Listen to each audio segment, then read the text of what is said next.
Good morning. Well, we have a special guest today. This is Andrew. He is our lighting guy and also our sewing machine guy. So he is going to show us a few of the really cool sewing machines we have because I don't know anything about them. So thanks, Andrew. All right, yeah. So here we have a 1960s white sewing machine. It's got all the bells and whistles, and it's got a lot of kind of secret little compartments and things, which is always fun. One of them is the top here. We open the top up, and you can get discs that slip in there that will give you optional patterns when you're sewing that are in addition to the patterns that come with the machine, like zigzags, but you'll get triangles and different kinds of OGs and fun things like that.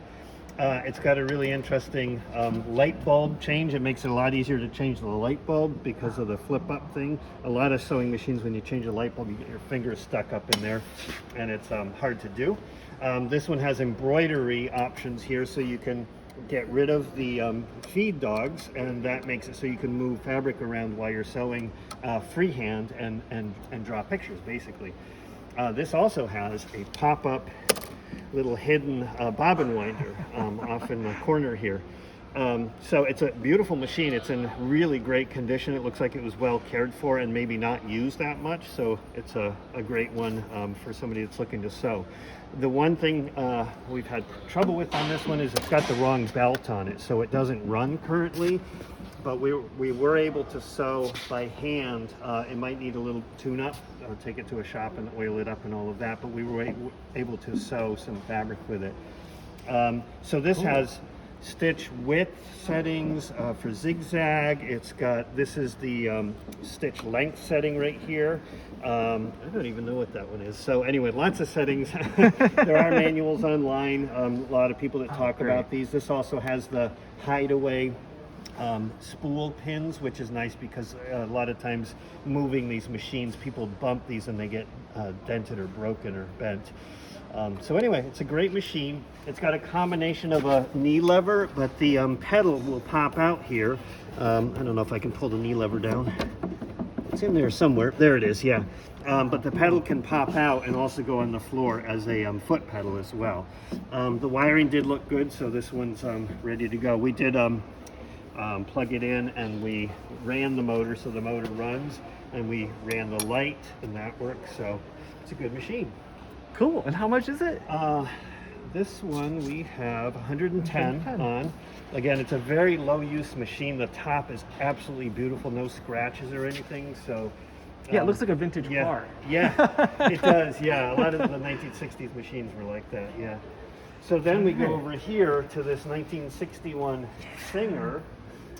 This is kind of a little project, but these are well-loved machines that pretty much anybody that is really into sewing, a lot of quilters like these. And the reason is because it has a couple of innovative features that Singer did. One of them, it's called a slant needle machine, so the needle is slanted out toward the sewer so you can see better what you're doing, and it's one of the visibility problems of older machines, and it keeps you from craning your neck too much. This one also has all these fun dials. These are all different stitch patterns that you can do.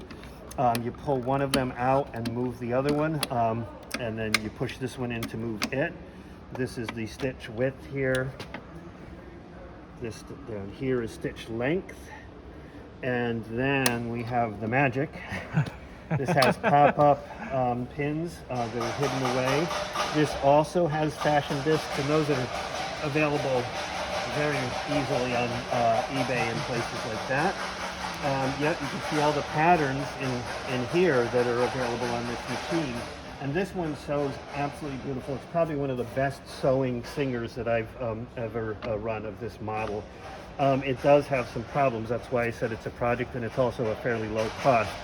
It needs hinge pins. So all that's missing here are the pins that hold this cover on, but everything else is there. The cover has to be put on with the top removed. The top gets removed with 2 screws, and that's all you need. This one did sew. We have a piece of fabric here. It's kind of hard to see, but it's perfect stitches. So I'm seeing throat plates. Let's see. So this one doesn't have a zigzag throat plate, which means it has a little slot down here in the foot. So you'd have to get one of those, and then the throat plate is right here underneath the fabric. I can pop that out. This would have to be replaced, and those are all easy to get online. So again, it needs a few things to be a fully functional machine, but it's a great one. So like I said, I sewed with it, and it was fantastic. So 1961, Awesome. Singer Slant-o-matic, and let's see, it's a 500A model for anybody that wants to look it up. It's a 500A, so 85 bucks is what we're asking, and Awesome. it's in a pretty cool table. I could not agree more. Look at those legs. Yep. Same thing on this one. It has the knee lever, or the pedal will pop out and can be used on the floor as well. Yep, it's got those nice pencil legs, tapered legs. Looks like, yeah, 1, 2, 3 drawers and a slider in there. So it's a really nice sewing table. Works And great there's- and it looks great. And there's even some pins in there and some pins for spools. So Those come free with purchase. yep, they're free. Yep. Anyway, it's a fantastic machine. I've owned a couple of these and just love them. So All right. Well, man, well, thanks a lot, Andrew, for showing us Absolutely. around. It's been fun. And you guys, if you have any questions about either of the machines, just put them in the comments and I'll make sure Andrew gets them. So, all right. Thanks for watching. Have a good day.